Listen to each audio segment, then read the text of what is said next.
When I was younger, like most children, I loved to play games. My personal favorite was Dragon Warrior, an old 8-bit game that took little to no understanding of math, but did require at least some degree of being able to read. One afternoon, while playing my favorite game, my dad told me to turn it off and come to the living room.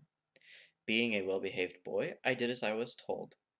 There, on the coffee table, stood the most beautiful soapstone and marble set of chess I've ever seen.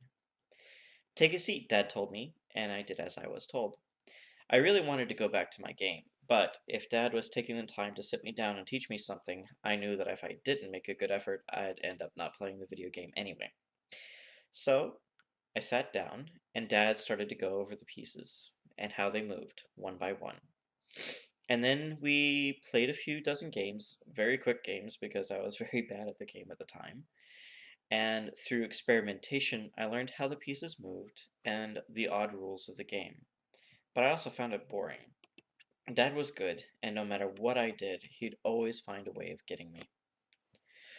Over time, I began to learn things. I learned the tactics of chess. I learned the fork, which is attacking two pieces at the same time. I learned the pin, where if a piece moves, then a more valuable piece will be exposed and taken. And most importantly, I learned the skewer, where a piece attacks a valuable piece in order to get at an unprotected piece that is behind it. What I didn't know at the time was that learning these things and learning how to anticipate the movements of others and thinking ahead would one day save my life. When I was 15, I began driver's education at the high school. By now, my parents were divorced and I was living with my mom, but Dad would still steal me away from time to time for a good game of chess and a discussion about life. During driver's education, I noticed that I was able to judge and anticipate the movements of the vehicles around me, much like in a game of chess. Each piece moved a certain way, and I could tell by habits, placement in lanes, and previous examples how each piece would move and how I could avoid them. I began to drive like a chess master, thinking ahead and anticipating the movements of those around me. With this tool at my disposal, it didn't take long for the driver's ed teacher to tell me she would sign off on me taking the test as soon as I had accumulated the hours.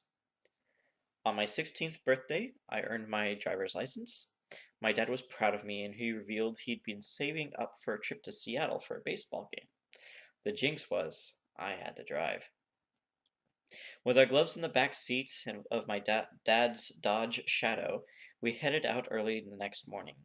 The first 2 hours of the drive were terrifying, as I'd never been on the highway going in speeds of excess of 75 miles per hour, which was the posted speed limit. Then, just like in the city, I began to see how the pieces moved. I learned how to play chess with the semis and cars on the highway. During the last 20 minutes of the drive, I noticed some strange behavior in the semi in front of me, so I backed away, even though it meant dropping to 55 miles per hour in a 75 zone. There was a second semi behind me, but it too was keeping its distance from both me and the semi in front. Dad didn't say anything, but I noticed he started to look a little agitated. Then it happened. The big truck tried to turn too quickly and slammed over on its side. The cars behind it were too close to stop and slammed into the trailer. While I knew I had enough room to stop before hitting the truck, I also knew that the semi-piece that was behind me wouldn't have enough space. The image of a perfect skewer of a bishop attacking a queen to take the rook behind flashed through my mind. Instead of hitting the brakes as hard as I could, I gently pressed down on them and began to swerve onto the grass on the side of the highway.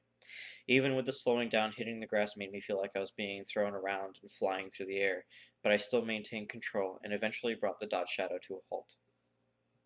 Looking at the side of the car, I saw the semi that was behind me sandwich one of the cars that had been following too closely, and crushed it like a soda can.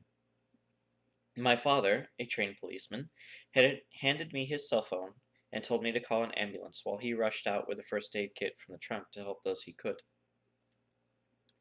When all that we could help with was done, Dad handed me the keys and told me to drive on.